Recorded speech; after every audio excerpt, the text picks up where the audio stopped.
Hello everyone, नमस्ते। एक बार फिर से आप सभी का स्वागत है। आज अपन पढ़ेंगे हिंदी साहित्य का पहला टॉपिक देवसेना का गीत। ओके, देवसेना का गीत और कार्नेले का गीत, जो दो कविता है जयशंकर प्रसाद जी की, उसमें से पहली कविता है देवसेना का गीत। इसकी अपन कंप्लीट व्याख्या करेंगे। मैं आपको कठिन शब्दार्थ भी बताऊंगा, कंप्लीट व्याख्या भी अपन इसमें करेंगे और उसके बाद में अपन करेंगे नेक्स्ट इसके प्रश्न उत्तर। तो पहले मैं पद पढ़ लेता हूँ। यहाँ पे देवसेना के गीत में आप जो है अपन करेंगे इसको। तो पहले मैं पढ़ लेता हूँ। एक जो है इसका पद पढ़ेंगे, फिर उसकी व्याख्या करेंगे, फिर दूसरा पद पढ़ेंगे, उसकी व्याख्या करेंगे।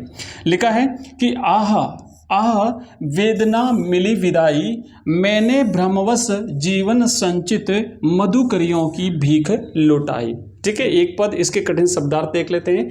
आह भरना मतलब जब कोई दुख होता है, उस दुख से परेशान व्यक्ति हो जाता है तो आह भरता है। तो यहाँ पर देवसेना की इसकी जो थोड़ा सा बैकग्राउंड में आपको बता देता हूँ। मालवा के नरेश बंधु वर्मा की बहन देवसेना, जब हुणों ने मालवा पर आर्यवर्त पर आक्रमण किया तो उसका पूरा परिवार समाप्त हो जाता है, लेकिन देवसेना बच जाती है। देवसेना जब बचती है तो वो अपने भाई के स्वप्नों को साकार करने का प्रण लेती है, साथ ही साथ अपने राष्ट्र की रक्षार्थ जो है राष्ट्र सेवा का प्रण लेती है। उसके बाद में वो स्कंदगुप्त से प्रेम कर बैठती है और वो उसके मन में एक भ्रम पाल लेती है कि स्कंदगुप्त आएगा। लेकिन स्कंदगुप्त मालवा के ही एक जो धन कुबेर थे, वहाँ के नगर सेठ थे, उसकी पुत्री विजया से प्रेम कर बैठता है। जब देवसेना को इस बात का पता चलता है तो देवसेना काफ़ी विचलित होती है, दुखी होती है। और जब वृद्धावस्था में स्कंदगुप्त जब उसे लेने आता है तो देवसेना उसे वापस लौटा देती है। तो उस समय फिर वो अपने पूरे जीवन पर एक दृष्टिपात करते हुए अपने पूरे इतिहास को, अपने पूरे जीवन काल को याद करते हुए दुख प्रकट करती है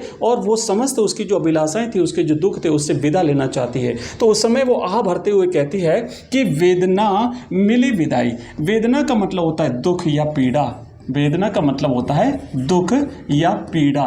तो अब क्या करती है कि जो जीवन भर उसने जो दुख देखे थे, जो पीड़ाएं हुई, उसे तकलीफ हुई, उससे विदाई लेते हुए वो कहती है कि मैं अपनी समस्त अभिलाषाओं को छोड़ते हुए, मैं अपनी समस्त आकांक्षाओं को, उसे आकांक्षा थी, उसे अभिलाषा थी स्कंदगुप्त का प्रेम प्राप्त करना, पर वो नहीं मिल पाया। तो उसने जीवन भर जो तकलीफें देख के उससे विदा लेती है और वह कहती है कि वेदना मिली विदाई। कहती मैंने भ्रमवश जीवन संचित, भ्रमवश का मतलब होता है भ्रम में पड़ करके, जीवन संचित का मतलब होता है जीवन भर जो संचित किया था, जो एकत्रित किया था, जिसका संचय मैंने किया था। संचय क्या किया था उसने? उसकी जो आकांक्षाएं थी, उसकी जो अभिलाषाएं थी, उसको उसके प्रेम को पाने की, है ना, वो जो संचित किया था, उन समस्त संचित भिक्षा को, मधुकरियों का मतलब, संचित का मतलब होता है एकत्रित करना है। मैं यहाँ पे लिख देता हूँ, है ना, एकत्रित करना। तो एकत्रित करना, उसने जो एकत्रित किया था, जो जीवन भर संचित किया था, उस संचित भीख को, मधुकरियों का मतलब होता है एक जो भिक्षा जो सहज ही प्राप्त हो जाती है, उस भिक्षा को मैंने क्या कर दिया? मैंने लूटा दिया। तो वेदना को से छुटकारा पाते हुए देवसेना अपनी वृद्धावस्था में, चूंकि जीवन के अंतिम पड़ाव पर पहुंच गई है, उस समय अपने पुराने जीवन पर दृष्टिपात करते हुए देवसेना कहती है कि आह वेदना, अब मैं तुमसे जो है विदा ले रही हूँ, क्योंकि अब वृद्धावस्था है, कभी भी जो है वो उसकी मृत्यु संभव है। तो वो इन समस्त दुखों से, इन तकलीफों से विदा लेते हुए कहती है कि मैंने भ्रमवश जीवन संचित मधुकरियों की भीख लुटाई। मैं भ्रम में पड़ करके मैंने जीवन भर जो आकांक्षाएं पाली थी, मैंने उसको लूटा दिया। लूटाना मतलब जिसके बदले उसे कुछ भी प्राप्त नहीं हुआ। आइए इसका भावार्थ एक बार पढ़ लेते हैं, देख लेते हैं। यहाँ पे लिखा हुआ है कि देवसेना स्कंदगुप्त से प्रेम करती है और स्कंदगुप्त मालवा के नगर सेठ यानी धन कुबेर की एक कन्या विजया से प्रेम करता है। जब देवसेना को इस सत्य का पता चलता है तो उसे बहुत दुख होता है। उन्हीं बीते पलों को याद करते हुए वह कह उठती है कि मैंने प्रेम के भ्रम में अपनी जीवन भर की अभिलाषाओं रूपी भिक्षा को लूटा दिया, है ना, फालतू का उसने उस सबको गंवा दिया। अब मेरे पास अभिलाषाएं मैंने कामनाएं, यानी इच्छाएं, है ना, आकांक्षाएं, है ना, उसको प्राप्त करने की बची ही नहीं है। मेरे पास कुछ भी नहीं बचा है, सब कुछ समाप्त हो गया है। अभिलाषाओं के होने से मनुष्य के जीवन में एक उत्साह और प्रेम का संचार होता है, लेकिन जब अभिलाषा ही समाप्त हो गई, जब आकांक्षा ही समाप्त हो गई, तो कोई उत्साह नहीं बचा उसके जीवन में, कोई प्रेम का संचार नहीं होता। परंतु आज उसके पास ये शेष नहीं रहे हैं। दूसरा पद आगे बढ़ते हैं और दूसरे पद की तरफ बढ़ते हैं। दूसरा पद अपन पढ़ेंगे, लेकिन मैं आपको बता दूं प्रिय विद्यार्थियों, कि ये जो अपन पढ़ रहे हैं, जो हिंदी साहित्य के जो आपके जितने भी टॉपिक्स हैं, चैप्टर वाइज अपन कंप्लीट टॉपिक पढ़ेंगे। आपका इसके बाद में जो छंद अलंकार जो भी है अपने काव्य के गुण दोष वगैरह वो कंप्लीट पढ़ेंगे। हमारा ऐप है, उस ऐप में आपको ये कंप्लीट जो है ना चैप्टर वाइज आपको नोट्स मिल जाएंगे, साथ ही साथ वीडियो लेक्चर्स मिल जाएंगे, PDF आपको मिल जाएगी, क्वेश्चन आंसर्स मिल जाएंगे, इसके MCQs मिल जाएंगे, सब कुछ आपको मिलेगा। हमारा ऐप है एजुकेशन राइज, प्ले स्टोर पर आपको मिलेगा एजुकेशन राइज, आप इसे डाउनलोड करिएगा, एजुकेशन राइज RISE। इस वीडियो के डिस्क्रिप्शन में लिंक दिया हुआ है, तो वहाँ से आप डाउनलोड करके जाइए। आप उस कोर्स पे, हिंदी साहित्य का कंप्लीट कोर्स, वहाँ पे अलग अलग सब्जेक्ट के history, political science, geography, English compulsory, Hindi compulsory, सारे कोर्स वहाँ पे अवेलेबल हैं। तो ओनली 99 रुपीज़ में, मात्र 99 रुपीज़ में हम ये कंप्लीट कोर्स अवेलेबल करवा रहे हैं। मैं आपको मेरा नंबर भी दूंगा, अगर आपको बाई चांस कभी जरूरत पड़े कॉन्टैक्ट करने की, तो आप, मैं भी थोड़ी देर बाद में आपको इसी वीडियो में दे दूंगा नंबर, तो आप मुझे वहाँ पर व्हाट्सएप मैसेज कर सकते हैं, टेलीग्राम मैसेज कर सकते हैं, और हमारे व्हाट्सएप ग्रुप, टेलीग्राम ग्रुप से भी अगर आप जुड़ना चाहते हैं तो इस वीडियो के डिस्क्रिप्शन में सबके लिंक दिए हुए हैं, वहां से अभी आप जुड़ सकते हैं। चलिए आगे बढ़ते हैं। नेक्स्ट अगला जो पद है यहाँ पे देवसेना क्या कहती है कि छल छल थे संध्या के श्रम कण, छल छल थे संध्या के श्रम कण, आंसू से गिरते थे प्रतिक्षण, मेरी यात्रा पर लेती थी नीरवता अनंत अंगड़ाई। अब देखिए, छल छल का मतलब होता है छलकना, है ना, छलकना, जैसे पानी छलकता है तो इस प्रकार छलकना, छलकना, छल छल माने छलकना। संध्या, संध्या का मतलब होता है शाम के मतलब शाम से पहले का जो समय होता है, दिन अस्त होने से पहले का जो समय होता है, मतलब दिन बीतने के बाद का समय। तो यहाँ पर एक प्रकार से संध्या का तात्पर्य उसके जीवन काल की संध्या, क्योंकि उसका पूरा जीवन बीत चुका है और अब उसके जीवन की उसके जीवन का संध्या काल आ चुका है, उसके वृद्धावस्था आ चुकी है, तो उसे यहाँ पे संध्या कहा गया है। के श्रम कण, श्रम का मतलब होता है परिश्रम और कण का मतलब होता है बूंदे, है ना, परिश्रम रूपी बूंदे। तो जब मेहनत करता है कोई व्यक्ति, जब परिश्रम करता है तो परिश्रम से जो पसीने की जो बूंदें टपकती है, उसी रूप से उसी रूप उनको व्यक्त करते हुए वो कहती है, इसका भावार्थ अपन आगे पढ़ेंगे। आंसू से गिरते थे प्रतिक्षण, प्रतिक्षण यानी प्रतिपल, हर पल जो है उसकी आंखों से लगातार आंसू गिर रहे हैं। मेरी यात्रा पर लेती थी नीरवता अनंत अंगड़ाई। अब यात्रा यहाँ पर उसने अपने जीवन काल को एक प्रकार से वो यात्रा मान रही है, शुरू से लेकर के अंतिम उसकी पड़ाव पर जब वो पहुंचती है, उसे एक प्रकार से उसने अपने जीवन की यात्रा कहा है। और वो कहती है कि नीरवता, नीरवता का मतलब होता है खामोशी, खामोशी यानी शांति। तो खामोशी यानी शांति भी मेरी इस यात्रा पर, मेरे इस दुख भरी यात्रा पर अंगड़ाई लेती है। यहाँ पे मानवीकरण अलंकार है, पर्सनिफिकेशन अलंकार है, यहाँ पे ध्यान दीजिएगा, क्योंकि नीरवता खामोशी कभी अंगड़ाई नहीं ले सकती, लेकिन यहाँ पे मानवीय भावों का आरोपण किया है, इसलिए यहाँ पे मानवीकरण अलंकार है। अगर प्रश्न यहाँ से बनता है तो ध्यान रखना भाई, मानवीकरण अलंकार। वैसे अपन जो लाइव क्लासेस लेंगे तो लाइव क्लास में जितने भी ये क्वेश्चन आंसर्स हैं, ये इसमें से कितने कितने प्रश्न बन सकते हैं वो सब कुछ अपन पढ़ेंगे, पर फिर भी थोड़ा सा ध्यान रखिएगा। चलिए एक बार फिर से पढ़ते हैं, इसका भावार्थ मैं आपको बता दूं। यहाँ पे क्या कहा गया है, यहाँ पे कहती है कि छल छल थे संध्या के श्रमकण, आंसू से गिरते थे प्रतिक्षण। दुख से परेशान हो चुकी है जीवन भर, मतलब उसका पूरा जीवन जो है वो दुखों से परिपूर्ण रहा है, और इतने दुख सहन करने के बाद जब वो अपने जीवन पर दृष्टिपात करती है तो उसकी आंखों से लगातार अश्रुधारा बह रही है। तो कहती है कि छल छल थे संध्या के श्रमकण, श्रम रूपी आंसू लगातार मेरी आंखों से गिर रहे थे, आंसू से गिरते थे प्रतिक्षण, बिल्कुल भी कभी विराम नहीं लेते थे। और मेरी यात्रा पर, मेरे इस दुख भरी यात्रा पर खामोशी भी, नीरवता भी अंगड़ाई लेती हैं।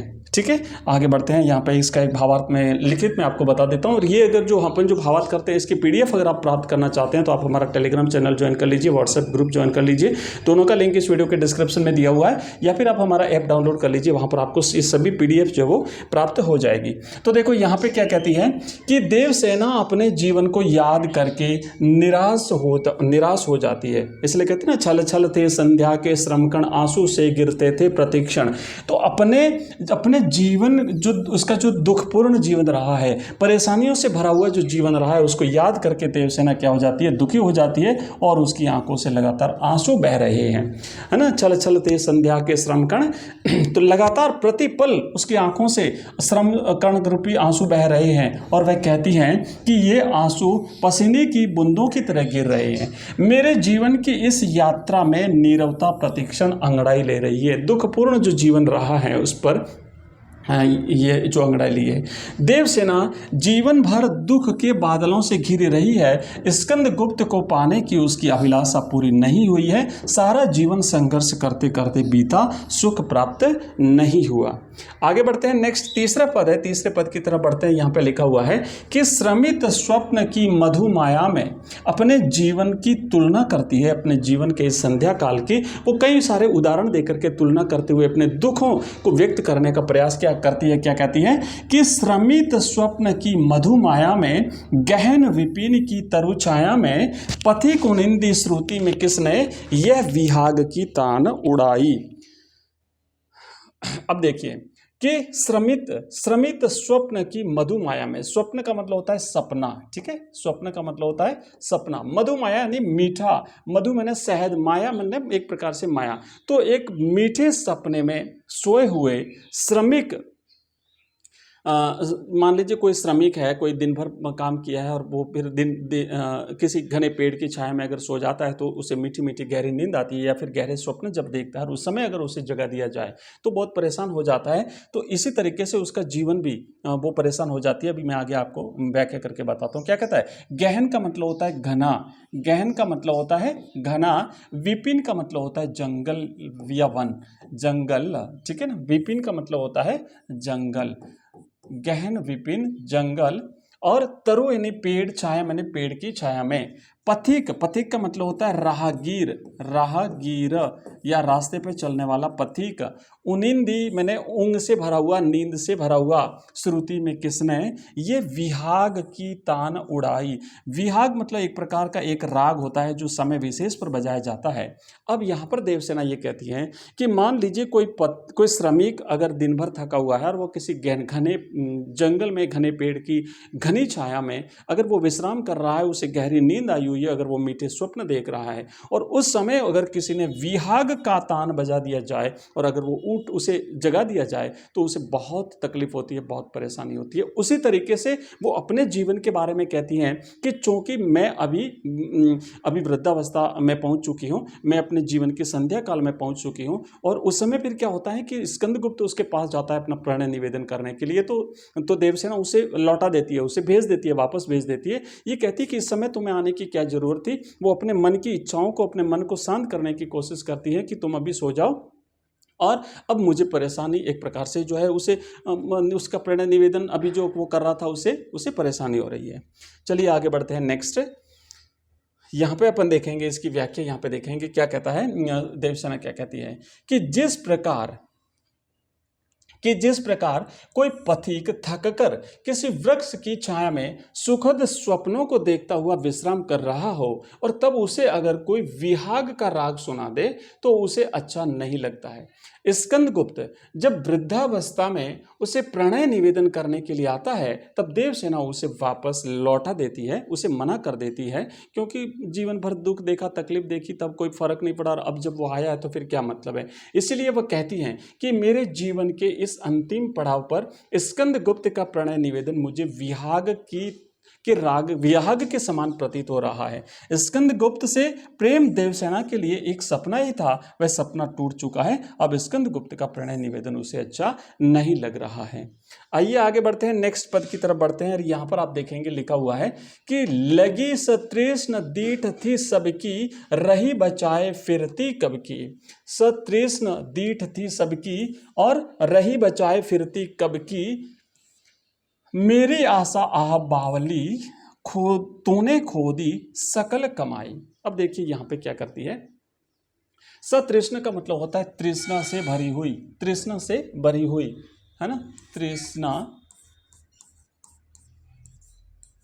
से भरी हुई, सतृष्ण तृष्णा से भरी हुई। दीठ मैंने दृष्टि, दीठ का मतलब होता है दृष्टि, दीठ मैंने दृष्टि सबकी यानी सभी की निगाहें, उसकी जो तृष्णा से भरी हुई निगाहें जो थी वो लगातार देवसेना पर लगी रहती थी, अपनी यौवन अवस्था को याद करते हुए वह कहती है, और मैं इन सब से अपने आप को बचाए हुए फिर रही थी, क्योंकि उसे स्कंदगुप्त की चाह थी, वो किसी दूसरों से वो अपने आप को बचाए रखा उसने। मेरी आशा आह बावली, अब वो आशा, उसकी आशा क्या थी, स्कंदगुप्त कि प्रेम को पाना, स्कंदगुप्त को पाना, उसकी जो आशा थी, अब वो अपनी इस आशा को बावली कहती है, पागल कहती है कि तूने ऐसे ही आशा पाली थी। तूने खो दी सकल कमाई, सकल का मतलब होता है संपूर्ण, जीवन भर की उसकी संपूर्ण जो कमाई थी, है ना, उसको तूने खो दिया। कमाई का मतलब होता है जीवन की उसकी समस्त पूंजी कमाई। तो यहाँ पे देखो ये कहा गया है कि देवसेना अपनी युवावस्था को, देवसेना अपनी युवावस्था को याद करते हुए कहती है, युवावस्था को याद करते हुए कहती हैं कि मैं यौवन से परिपूर्ण थी, तब सबकी तृष्णा भरी प्यासी दृष्टि मुझ पर पड़ती थी। मैं लोगों की वासना भरी कुदृष्टि से अपने आप को बचाने का प्रयत्न करती थी, लेकिन मैं उसे बचा नहीं सकी। मैं जीवन भर संचित अपनी अभिलाषा रूपी पूंजी, है ना, उसकी अभिलाषा या आकांक्षा या उसकी इच्छा रूपी जो पूंजी थी उसकी रक्षा नहीं कर सकी और अपनी बावली आशा के कारण उसे गंवा बैठी। भाव यह है कि देवसेना स्कंदगुप्त से जीवन भर प्रेम करती रही, किंतु उसे स्कंदगुप्त का प्रेम प्राप्त नहीं हुआ। नेक्स्ट पद की तरफ बढ़ते हैं, आगे बढ़ते हैं। प्रिय विद्यार्थियों, अगर आपको ये पसंद आ रहा है तो वीडियो को लाइक जरूर करिए, चैनल को सब्सक्राइब भी करिए अगर आप नए हैं, और अपने दोस्तों के साथ इसे शेयर भी करिए। मैं आपको बता दूं, अपने इस चैनल पर आपको रिकॉर्डेड वीडियोस मिलते हैं जिसमें अपन इंग्लिश कंपलसरी, आपकी Hindi compulsory, history, political science, Hindi, साहित्य, ज्योग्राफी, ये सब्जेक्ट पढ़ते हैं। हमारी लाइव क्लासेस भी रहती है और साथ ही साथ रिकॉर्डेड वीडियोज़ रहते हैं। इसके अलावा हमारा ऐप है एजुकेशन राइज नाम से, जैसा कि मैंने अभी आपको थोड़ी देर पहले बताया था। वहाँ पर आपको ये कंप्लीट कोर्सेज मिल जाएंगे चैप्टर वाइज, लेटेस्ट पैटर्न के अकॉर्डिंग। वहाँ पर हम आपको वीडियो लेक्चर्स भी देते हैं, साथ ही साथ आपको पीडीएफ प्राप्त होती है, एमसीक्यूज आपको वहाँ पर मिल जाएंगे, प्रश्न उत्तर मिल जाएंगे। ऑनलाइन टेस्ट भी अगर आप देना चाहते हैं और अपनी तैयारी को परखना चाहते हैं तो आपको वो सब कुछ हमारे ऐप में मिलेगा। इसके अलावा आप वहाँ पे अगर मॉडल जो पेपर्स होते हैं जो कि आपको एग्जाम के लिए हेल्प करते हैं तैयारी करने में, वो भी आपको सब वहाँ पे मिल जाएंगे। तो एक बार जरूर आप विजिट करिएगा। लिंक इस वीडियो के डिस्क्रिप्शन में दिया हुआ, हमारे टेलीग्राम चैनल का लिंक, हमारे व्हाट्सएप ग्रुप का लिंक, हमारे ऐप का लिंक, हमारे विभिन्न जो कोर्सेज हैं उन सब का लिंक आपको इस वीडियो के डिस्क्रिप्शन में मिल जाएगा। आइए आगे बढ़ते हैं, यहाँ पे देखते हैं क्या कहती है। अंतिम पद में कहती है कि चढ़कर मेरे जीवन रथ पर प्रलय चल रहा अपने पथ पर, मैंने निज दुर्बल पद बल पर उससे हारी होड़ लगाई। अब चढ़कर का मतलब, चढ़कर मेरे जीवन रथ पर मतलब क्या होता है कि उसने जीवन की शुरुआत से लेकर के अभी तक जो वृद्धावस्था है उस समय तक इसने हमेशा संघर्ष किया, हमेशा उसने तकलीफें, दुख झेले हैं। तो इसलिए वो क्या कहती है कि वो कहती है कि मेरे इस प्रलय का मतलब होता है, प्रलय का मतलब होता है एक प्रकार से प्रलय मैंने दुख, प्रलय मैंने विनाश, प्रलय मैंने तकलीफ। तो मेरे संपूर्ण जीवन रथ पर, मेरी जीवन रथ मतलब अपने जीवन को उसने जीवन रथ कहा, मेरे संपूर्ण जीवन में मेरे साथ हमेशा हमेशा प्रलय चला है, हमेशा विनाश चला है, हमेशा तकलीफ चली है। वो चल रहा है अपने पथ पर, लगातार मेरे साथ चल रहा है। ऐसा कभी नहीं हुआ कि मुझे सुख प्राप्त हुआ और हमेशा मुझे तकलीफों से सामना करना पड़ा। और अब जब वो इन तकलीफों से, समस्त परेशानियों से जब थक चुके तो क्या कहती है कि मैंने निज, निज मैंने स्वयं, निज का मतलब होता है स्वयं, मैंने अपने स्वयं के दुर्बल यानी कमजोर, दुर्बल का मतलब होता है कमजोर, तो मैंने अपने स्वयं के कमजोर, पदबल का मतलब होता है कदमों की कमजोरी, है ना, पदबल यानी उसके जो कदम है, मैंने अपने कमजोर कदमों पर खड़े होकर के, मैंने अपने कमजोर कदमों से पर खड़े होकर के इस प्रलय से हमेशा लोहा लिया है। इन तकलीफों का मैंने सामना किया है, इन परेशानियों का मैंने सामना किया है, ये जानते हुए कि इसमें मेरी ही हार होनी है ना, क्योंकि हमारा जो शरीर होता है ये तो एक प्रकार से इसे, इस भौतिक शरीर को दुर्बल माना गया है, इसे नष्ट होना ही होता है। तो मैंने इस प्रलय से हमेशा ये जानते हुए कि इसमें मेरी हार होगी, फिर भी मैं डटी रही, फिर भी मैंने जो है वो संघर्ष किया अपने जीवन में लगातार, और अब मुझे निराश होना पड़ा। अब मुझे इस पड़ाव पर आकर के, उम्र की इस पड़ाव पर आकर के अपनी इस भूल का एहसास हुआ है। चलिए आगे बढ़ते हैं। यहाँ पे क्या कहती है देवसेना, देखो ये कहा गया है कि देवसेना जीवन भर संघर्ष करने के कारण यह संघर्ष करते करते जो है वो क्या हो जाता है कि जीवन की संध्या बेला पर थक चुकी हैं और निराश हैं। अब जीवन भर संघर्ष किया है तो अब निराश हो चुकी, थक चुकी है। वह कहती हैं कि मेरे जीवन में प्रलय का साम्राज्य हो गया है, लगातार दुख तकलीफ मैंने झेले हैं, मेरा जीवन तूफानों से घिरने के कारण हताश हो गया है। मैं अपने दुर्बल पैरों पर खड़ी होकर इस प्रलय यानी जीवन की जो झंझा है, जो तकलीफें हैं, उससे लगातार मैं लोहा लेती रही, उसे लगातार मैं होड़ करती रही और होड़ कर रही हूँ, उसमें मेरी हार होना निश्चित है, क्योंकि आखिर हारना तो देवसेना को ही है। एक न एक दिन तो ये शरीर दुर्बल होना ही है। तो इस तरीके से कहती है कि मैंने लगातार मेरे जीवन में संघर्ष किया और मुझे जो है वो हारना पड़ा था। और आगे क्या कहती है, देखो यहाँ पे कहती है कि लौटा लो ये अपनी थाती, अपने उस प्रेम को, थाती का है, थाती का मतलब होता है धरोहर, यानी जो विरासत में जो हमें कोई चीज प्राप्त होती है उसे थाती कहा गया है। तो अपनी इस धरोहर को क्या कहती है, लौटा लो मेरी करुणा हाहा खाती, विश्व न संभलेगी यह मुझसे, इससे मन की लाज गवाई। तो अब देखो यहाँ पे क्या कहती है कि जीवन भर संघर्ष करने के कारण अंत में निराश होकर, अंत में जब वो थक जाती है, वो निराश हो जाती है अपनी तकलीफों से, और अब उसमें और ज़्यादा जो है वो वेदना सहन करने की जब हिम्मत नहीं है, तो निराश होकर के वह विश्व से कहती है कि इस धरोहर को आप संभाल लो, लौटा लो। धरोहर यानी उसका जो प्रेम, उसकी जो आकांक्षाएं थी स्कंदगुप्त के प्रति, वो कहती है कि अब मुझसे और ज़्यादा वेदना सही नहीं जाएगी, आप इसे लौटा लीजिए। मुझ में इस थाती को संभाल कर रखने की ताकत अब नहीं रही है, अब मेरा शरीर दुर्बल हो गया है, मेरा शरीर क्षीण हो गया है, मेरा शरीर कमजोर हो गया है, अब मुझ में ताकत नहीं है कि मैं और ज्यादा तकलीफ सहन कर सकूं। स्कंदगुप्त के प्रेम में डूबकर मैंने अपनी लाज भी गंवा दी है, अब मुझसे यह वेदना सहन नहीं होती, सही नहीं जाती। तो प्रिय विद्यार्थियों, ये हमने पढ़ा है कि जो देवसेना का गीत आपकी रचना थी, इसकी हमने व्याख्या करी है, इसके कठिन शब्दार्थ हमने देखे हैं। नेक्स्ट क्लास में अपन देखेंगे जो कार्नेलिया का गीत है उसकी इसी प्रकार व्याख्या करेंगे, साथ ही साथ ये जो दोनों कविता है इसके प्रश्न उत्तर देखेंगे। इससे पहले हमने जयशंकर प्रसाद जी का जो परिचय है वो हमने जान लिया था, उनकी रचनाओं के बारे में, उनका साहित्यिक परिचय भी हमने देख लिया था, और आने वाले वीडियोज में हम इसके एमसीक्यूज करेंगे, प्रश्न उत्तर भी करेंगे। इसी तरीके से आपका एक एक चैप्टर हम क्लियर करेंगे। तो अगर आप नए हैं, चैनल पर पहली बार आए हैं, तो चैनल को सब्सक्राइब जरूर करिएगा, साथ ही साथ इस वीडियो को शेयर करिए अपने दोस्तों के साथ, ताकि वो लोग भी हमारे साथ जुड़े। और मैं आपको अपना एक नंबर दे देता हूं, अगर आप मुझे कांटेक्ट करना चाहते हैं तो आप इस नंबर पे मुझे व्हाट्सअप कर सकते हैं, या टेलीग्राम जो है वो मुझे टेलीग्राम पे मैसेज कर सकते हैं। मेरा नंबर है 9079622989। आप इस नंबर पे मुझे मैसेज करिएगा। और इसके अलावा हमारा व्हाट्सएप ग्रुप ज्वाइन कर सकते हैं, आप इस नंबर पे मैसेज करके टेलीग्राम चैनल ज्वाइन कर सकते हैं, हमारे ऐप को डाउनलोड कर सकते हैं, सबकी लिंक इस वीडियो के डिस्क्रिप्शन में है। इसके बावजूद भी अगर आपको कोई मैसेज है तो आप मुझे कमेंट बॉक्स में कमेंट करके बता दीजिए। मिलते हैं नेक्स्ट वीडियो में, तब तक के लिए बाय, धन्यवाद, थैंक यू वेरी मच।